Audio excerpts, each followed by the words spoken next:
તો બાપા સીતારામ બધાને હાજર રાખી શુભકામના આપું છું. અત્યારમાં જો એટલે બધું કામકાજ પૂરું કરીને આપણે વિયા છીએ વાળીએ અને સરસ મજાને બનાવીને ફર્સ્ટ ક્લાસ તૈયાર પણ થઈ જશે. તો જો હલર આવી જશે તો હમણાં આપણે તડકો થોડોક થાય ને પછી પાથરાને એવું તપે પછી આપણે માંડવી કાઢવાની છે તમે જોઈ રહ્યા છો હલર. તો જો સાંજે આવ્યું હતું તો આપણે એટલી માંડવી કાઢી નાખી છે ને એટલો પાલો પણ થયો છે. તો જો આ નવીન હલર નીકળ્યું છે હાલવા પાછળ પાલો ભરાય છે અને અહીંયા આપણે જો ઓરવાનું છે આના અંદર તમે જોઈ રહ્યા છો. આપણે સાંજે ઓરતા હતા અને માંડવી આ બક્સામાં ભરાય ઉપર. તો હવે આ બધું ગુવાર ને એવું બધું એમથું શેપાઈ જવાનું છે તો હવે આપણે ગુવારને ભીંડીને બધું ઉતારી લેવી પછી હમણાં ઘડીક પાથરીને એવું તપી જાય પછી આપણે હલર ચાલુ કરી દઈશું. તો પહેલાં તો આપણે ભીંડી એવું બધું ઉતારી લેવી એલપા અને આ બધા જો બકાલોને ઉતારે છે ને મકાઈ પણ ખેહે છે તમે જોઈ રહ્યા છો. તો હમણાં હલર ચાલુ કરવાનું થાય તો ઘડીક આપણે મકાઈને એવું લેવરાવી અને બળદને નીમ પણ થઈ જાય. હલર તો ચાલુ કરી દીધું છે અને આવી રીતે જો પાથરા નાખે છે તમે જોઈ રહ્યા છો. અને આ ડાલામાં માંડવી ભરાય ઉપર આ બધા જો નાખવા મળ્યા છે તમે જોઈ રહ્યા છો. અને આ પાછળ જો પાલો ભરાય છે તો અહીંયા જો માંડવી નીકળે છે આ ખાનામાં ભરાય છે ને હમણાં જો લારીમાં આવશે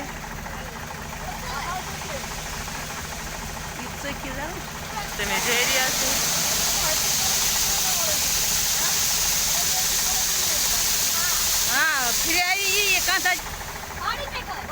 તો આપણે પાછું કાઢવાની માંડવી તો હવે જલ્દીથી આપણે કાઢવા મળે બીજે જો. તો તમે જોઈ રહ્યા છો બધા જો પાથરા નાખવા મળ્યા છે.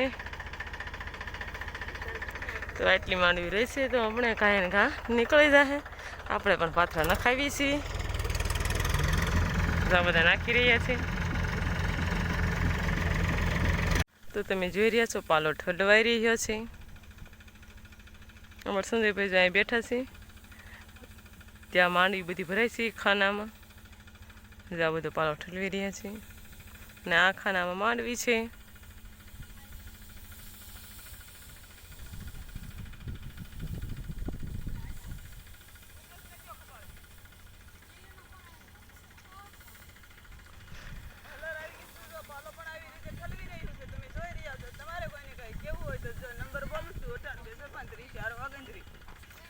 તો હમણે આ ઠલવી નાખશે એટલે એક લારી પણ ભરાઈ જશે માંડવીની અને આ પાલો ઠલવી રહ્યા છે. હજી એટલી બાકી છે અને 10 વાગે પણ ટાઈમ થઈ જશે 10 વાગે જેવો ટાઈમ તમે જોઈ રહ્યા છો. આ બધા ખાલી ઊંચું કરે એટલે પાલો ઠલવાઈ જાય હાથે હાથે. તો હવે આપણે કાઢી નાખી બધી માંડવી જલ્દીથી. તમે જોઈ રહ્યા છો ફાઇનલી બધી માંડવી નીકળી ગઈ છે અને હવે હલર જવાની પણ તૈયારી કરે છે. અને અમારા સંજયભાઈ ખાઈને જો સુઈ જશે ઠાકી જશો સંજયભાઈ. અને આપણે બપોરા પણ કરી રહ્યા છે તો બપોર સેવ થઈ જશે ને નાસ્તો વાસ્તો આપણે એટલે જમી લીધું છે તો આપણે ઘડીક આરામ કરીને પછી આ બધું કાંધું ને એવું સારું કરીશું. અત્યારે તડકો છે એટલે કાંઈ સારું કરવાનું છે ને તો ઘડીક સુઈ જઈએ પછી આપણે આ બધું કાંધું ની છે એ સારું કરીશું. જો કાંધું જોવે છે સંજયભાઈ સુઈ જશે તો એટલું કાંધું જોવાનું છે તો આપણે બધા જોઈ લેવી. તમે જોઈ રહ્યા છો અને બધા જો લારીમાં બેસી જશે અને લારી પણ આપણે આખી ભરાઈ ગઈ હતી માંડવીની. તો આપણે બધા બેઠા છીએ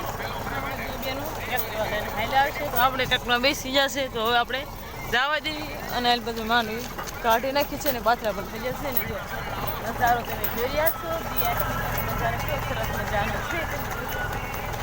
તો આપણે ઘરે જવા દઈએ.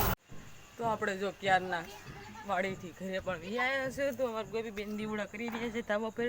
તો તમે જોઈ રહ્યા છો સરસ મજાના દીવા કરી નાખ્યા છે પતરા ઉપર જો મૂકે છે. હા એ જો મૂકી દીધા સરસ મજા. આજે તો કાળી ચૌદશ છે તો ધનતેરસથી બધા દીવા વાંચતા હશે. બધાને ધાબા પર સરસ મજાના દીવા પણ હોય છે. તો અમારા ગોપીબેન જો પતરા ઉપર દીવા કરી રહ્યા છે અને હાલ પાછું લાઇટ પણ ચાલુ કરી દીધી. અમારા સંજયભાઈ સીતાફળ ગોઠવી છે તો જો સરસ મજાના દીવા કરી નાખ્યા છે તમે જોઈ રહ્યા છો.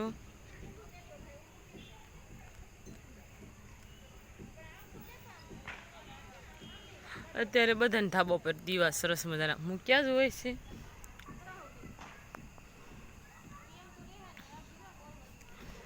તો હમણાં મારી બેન રોટલી ઘણવા ગઈ છે, તો હમણાં રોટલી પણ બની જાય પછી આપણે બધા જમી લઈશું. તમારી બધું દીવા કરે છે. તો જો મારી બેન રસી બનાવી છે અને આપણે જમી પણ લીધી છે. તો જમવામાં આજે સોળનું શાક હતું અને ઘઉંની રોટલી હતી, સા હતો અને તલવટ બનાવ્યા હતા કાલે ચૌદશ એટલે.